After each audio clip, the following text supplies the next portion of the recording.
From the Victory Studios in downtown Little Rock, this is Capitol View with your hosts, Roby Brock and David Goins. And good Sunday morning to you. I'm Roby Brock. My co-host David Goins has the week off. Welcome to Capitol View.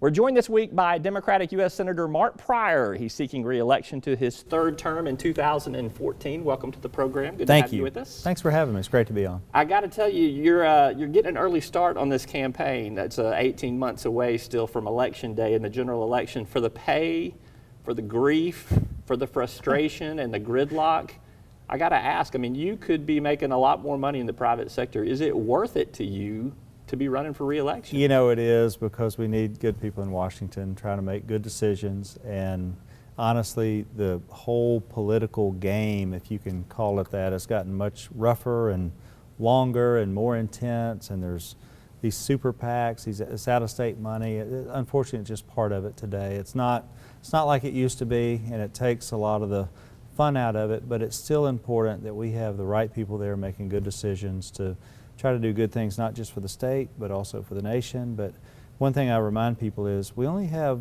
2 senators, and we've got to be there fighting for Arkansas. There's not anybody else up there on the Senate side that's fighting for Arkansas, and really nobody else up there except our House delegation. So this is it. So it's important to me we have the right people there. You've taken a lot of criticism from Democrats in Arkansas as well as from an out-of-state group, Mayors Against Illegal Guns, which is supported by New York City's Mayor Michael Bloomberg, for your vote against Manchin-Toomey. You voted for the Grassley-Cruz amendment. Your new ad says you don't answer to out-of-state interest groups, but there have been some Democrats in that ad that have expressed frustration with your vote on Manchin-Toomey. So I guess, do you feel like you're turning your back on some state Democrats and some Arkansans in that vote? I really don't, because the day we had that vote, we had 2 choices. I could have voted for Manchin-Toomey, or I could have voted for the Grassley amendment, and I chose to vote for Grassley. I think Grassley's a much stronger piece of legislation. I think it has real teeth. We have a background check system on the books today, and we've had it for a long time. This fixes a lot of the problems in the background check system. It deals with mental health issues. It actually, for the first time ever, would require all federal and state agencies to put information into the database, and that's not required right now. It does many other things, but the fact that I was able to get Republicans to say yes to the COPS program, yes to more mental health funding, and to get the Department of Justice to actually enforce the law that we have on the books made it much stronger. Are Democrats buying that rationale, though? I mean, you're talking to them, you're out in the coffee shops, you're out at political organization meetings. Do they see it once you explain it to them, or is there still frustration that you didn't vote? When you look at some of the writing that's out there, Max Brantley at the Arkansas Times, for instance, I mean, there still is frustration with your vote. Well, I think for most of them, the answer is yes. They do. When most of them don't even know about the Grassley Amendment, they just heard about Manchin-Toomey, and they assume that was the only show in town. Once they realize that I had Grassley, and when they look at what it actually does, they go, well, I get it. I see why you voted for that. So once you have time to explain it, but see these special interest groups, they don't care about explaining it. They just want to hammer you because you didn't support their bill. There is some polling that came out this past week. I think we've got some graphics we can pull up on this. It talks about, it's from Public Policy Polling, a North Carolina group. I want to look at 2 results here. One, the question was, if Mark Pryor were to vote for an expanded background checks bill in the future, would that make you more or less likely to support him for re-election? 40% said it would make it more likely. 34% said less likely, and that's the overall poll results. To me, the real significant number in here is among independent voters. When you ask that same question, only 28% of independent voters say more likely, while 45% say less likely. I'm going to say something you won't. Independent voters are a key to your re-election campaign. Is that who you're trying to speak to? Well, you know what? I didn't vote for this because of polls. I didn't know how it would poll, and I knew it'd be controversial because you got strong personalities on both sides. You have lots of money on both sides. So I think the polling is interesting. I think it does kind of reflect where Arkansas is on this. I think that most Arkansans are independent-minded, and I think most Arkansans, when they look and see what the choices are, they like what I did. I hear that over and over and over. When I go to the grocery store, when I go to the gas station, that's what I hear from people. They appreciate me. They appreciate the fact that I did 2 things. First, I read the bill, and second, I listened to the folks back home. And I think that's what people are so frustrated about. That they feel like Washington has lost touch with America. but they know I'm trying very hard to stay in touch and try to do what the state wants. The state Republican Party has criticized your vote on this Manchin-Toomey bill, says that you have changed your position because in 2004 you supported the Feinstein Amendment, which did expand background checks. This bill, Manchin-Toomey, also expanded background checks, yet you voted differently on this time. Have you had an election year conversion, as they say? Here again, I voted for the Grassley background check bill, so I've done that. But the state Republican Party, they're going to criticize me for anything and everything. If there's nothing to criticize me for, they're going to make it up. That's just the way they are. And unfortunately, I know some of those guys over there, but they don't try to play fair. They don't want to play fair. They're just going to put stuff out every single day. And my advice to the voting public would be, if they hear something from the state Republican Party, to check the facts, because more times than not, they're not accurate. I talk to a lot of national contacts, and they tell me, not necessarily with total authority, but they don't feel like Manchin-Toomey comes back up for a vote again this year or even next year. You have said you're open to some changes to Manchin-Toomey in an earlier interview that we did. Do you think it still has a second chance? Do you think that that is even part of the equation? You know, I don't know. There's been a lot of discussion about trying to do something different, maybe taking Manchin-Toomey and maybe Grassley, maybe trying to find something. But at this point, I don't think there's any thing on the table really that's going to be voted on. Now, that could change, and you know how it is in the Senate, that people could always try to come together and do something. I'm not sure it'll come up, but you're still open to it. Well, what I've told everybody is if you draft it up, I'll certainly read it. Like I said, I'll read it, talk to the folks back home, and see what I'll do. All right, we're going to take a break here, hear a word from our sponsors. When we come back, more with U.S. Senator Mark Pryor. I'm Roby Brock, and you're watching Capitol View on Sunday morning on KARK. Arkansas's most abundant natural resource provides the core asset for Deltic Timber Corporation. In addition to the sustainable yield stewardship of its well-stocked timberlands, Deltic adds value by integrating its efficient wood products manufacturing facilities, as well as through planned development of commercial and residential real estate. Deltic Timber Corporation, creating value for a growing Arkansas. You're watching Capitol View, Sunday morning talk focused on the political scene in Arkansas. Senator Pryor's changed somehow when he went to Washington. I'll take Arkansas values over Washington values any day. Welcome back to Capitol View. I'm Roby Brock. We are joined by U.S. Senator Mark Pryor. He's running for re-election in 2014. It's 2013. You're already running for re-election. All right, that ad right there from the Senate Conservatives Action Group there, it basically talks about how you've changed when you went to Washington. I know part of that ad also discusses the fact that they feel like Mark Pryor left us. I got to say, there's a lot of Tea Party activists in there because I recognize a bunch of them. Yeah. Were you ever with them? I mean, were you guys ever together? No, not really. But you know, my view is I represent the whole state, even people who don't vote for me. So even with Tea Party folks and even these really hard right conservatives, I listen to them, I'll meet with them, I'll talk to them. And you know, I don't think they're always wrong. I mean, but I work with them and all that. But by and large, they never have supported me, and they probably never will. The ad also talks about the fact that you voted with Barack Obama 95% of the time. I don't have a way to fact check all of that because I can't look at every vote in your record, but let's talk about some of the key votes you have voted with Obama with. Dodd-Frank bill, one of those. Although he wasn't president, he did support the stimulus package right there around election time. Also, obviously, the federal health care law.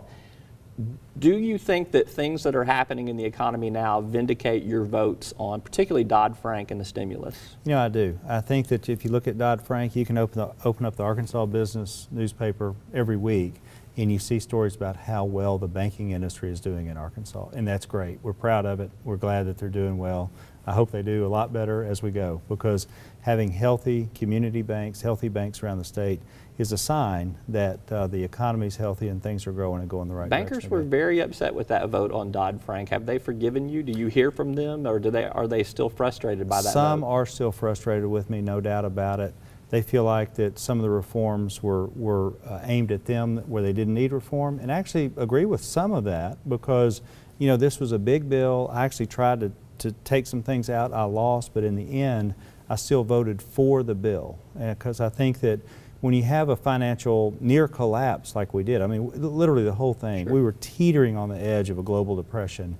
And when you get that close, you need to go in and look at some of the structural problems we had.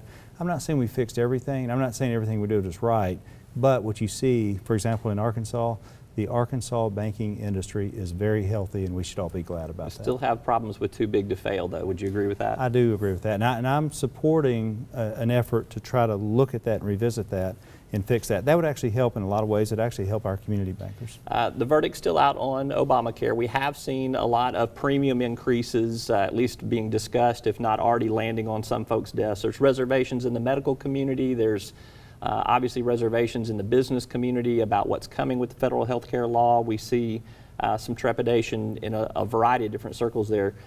Do you still stand by your vote for federal health care? What's your message to voters as to why that was the right vote? I do. I think it was the right vote. I think it was good for Arkansas. In fact, you can look at what the Republican state legislature just did here a few weeks ago, and that is they voted to implement Obamacare here in Arkansas through the Medicaid expansion. Well, they would argue, though, that they took lemons and made lemonade out of it.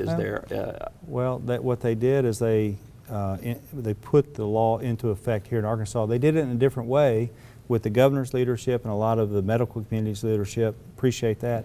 Different way, but they did follow Obamacare by expanding Medicaid in Arkansas, a big expansion to Medicaid. And when you do that, and then when you throw in the exchanges and the tax credits for families and small businesses and individuals, you're going to have somewhere close to 500,000 people in this state that have health care coverage that didn't have it before. That's 1 in 6 Arkansans. It's helping very directly. And so, there's a lot of good in this. In addition to that, people get to keep their kids on their insurance up to age 26. You have the pre-existing condition problem that's been fixed or is being fixed. You have the donut hole that's closing, and many, many other reforms that'll help John Q. patient out there. So I think in the end it was a good vote, but let me say one last thing about it. It was big, it was complicated. There's no doubt we didn't get it all right. I can promise you, if we got 80% of it right, we did something. We still need to go in and work on that 20%. And I've already supported efforts to change some of that, and I support efforts now, I supported efforts in the past, and I'll support efforts in the future to get it right. If a vote were to come up in the U.S. Senate to repeal Obamacare, you'd be against it? I'd be against it. All right. Still, we're $16 trillion in debt as a nation. We are still deficit spending as a nation. There's nothing really, I think, conclusive that is going to happen to address those problems. When you look at the gridlock in Washington, a lot of people say this is a failure of leadership, and you are one of our leaders. Is that a fair criticism that we're not doing enough on that? On the debt and deficit, I think all of us should take the blame, Democrats, Republicans, House, Senate, and the President. I think we missed a good opportunity when Simpson Bowles came out with their debt reduction efforts. They basically laid out the blueprint that we need to follow. Now, I would have changed some things in Simpson Bowles, but overall, when you look at the general framework, it's the right framework we have to follow. I think the President should have taken that. I would hope, and I've been part of groups in the Senate to try to get that and move it to the floor and have a vote on it. I've been very supportive of this from day one. So I'm not in the camp of do nothing or let's play the blame game or I'm afraid to do things that are hard. I'm willing to do things that are hard because they're the right thing to do. Why can't it get done though? Why is the Senate and Congress as a whole dysfunctional? Well, I think what we've gotten into in Washington, and again, y'all know this is not me, this is the Senate and the House and the Washington whole political situation. We're in a red versus blue world right now. And people put on the red jerseys, put on their blue jerseys, and they fight, and they don't want to talk to each other, they don't want to work with each other, they don't want to get it done. And the first thing they want to do is, like, you take a big issue like this, they want to blame the other side because they want to win in the next election. It's dead-end politics. It's total dead-end politics, and it's one of the reasons we have the gridlock today, and it's one of the reasons we have all the problems we do today. All right, we got to take another commercial break. Our conversation with Senator Mark Pryor is going to continue. When we come back, the re-election campaign and what's on the horizon. I'm Roby Brock, and you're watching Capitol View on KARK, Channel 4. One of the real advantages of electric cooperatives membership is having a voice in our state's energy future. Not a week goes by without important energy issues making headlines. These are issues that need to be discussed. And you should know that as policies are being developed, the cooperatives are looking out for our members, advocating what's best for you. We are your friends and neighbors. We are your local electric company. The electric cooperatives. We are Arkansas.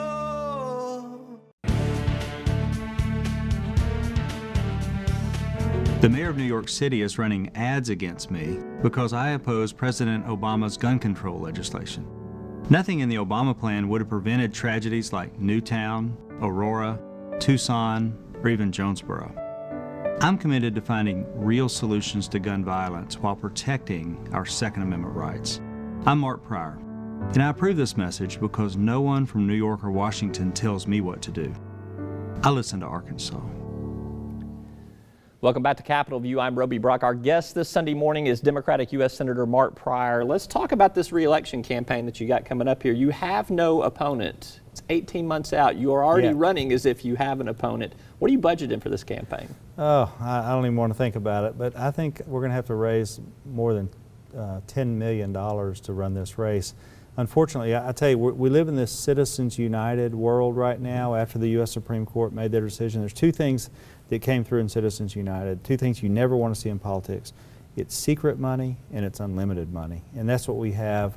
And so you see these outside groups coming in and spending all this money, not just in Arkansas, they're spending it all over the country, and it's really not good. Not good for the system. It's all negative and it's just not good. This ad that you have countered some of this messaging with, you're spending about $30,000 is my understanding of how much. That's no match for $700,000, which is what the other two ads are spending.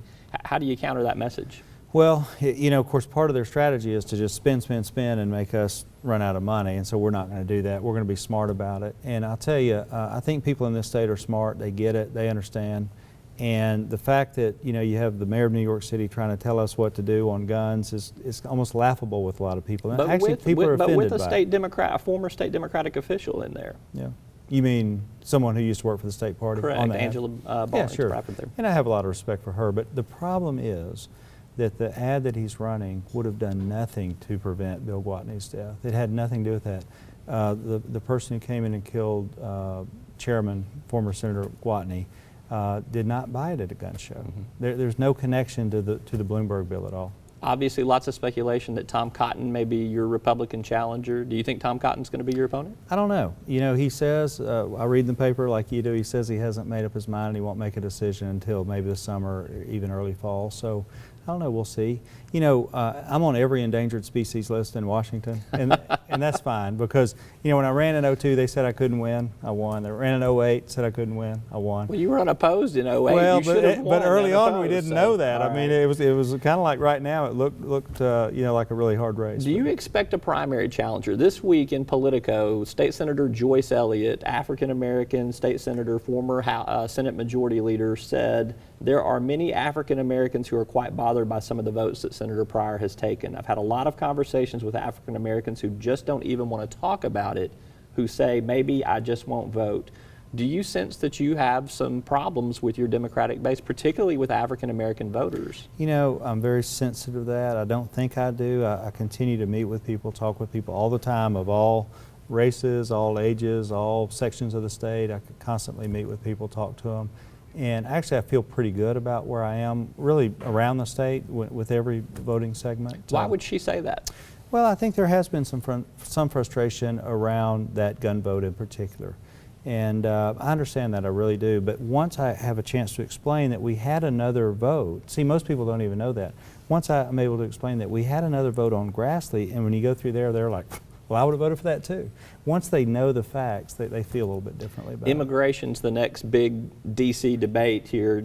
You voted no on the Bush immigration bill several years ago. Biggest reason cited was that there's no amnesty to close the gate.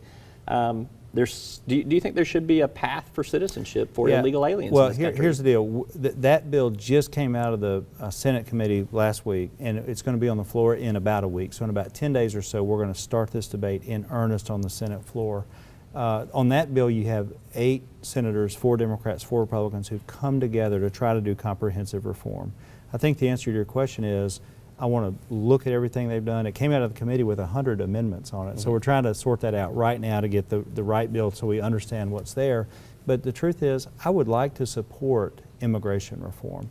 We should have done this 10 years ago, but we've never been able to pull it all together. So I want to support what they're doing, but until I have a chance to analyze it and then, of course, know what amendments happen on the Senate floor, I can't say yes yet on final passage, but I would like to Yes support or it. no, a path to citizenship for illegal aliens? Well, I think what we would do there is if it's like they had it structured before, you know, in the draft bill, I think I can support that. All right. He is Senator Mark Pryor. He's running for re-election in 2014. Thank you so much for being with us. you. I appreciate you.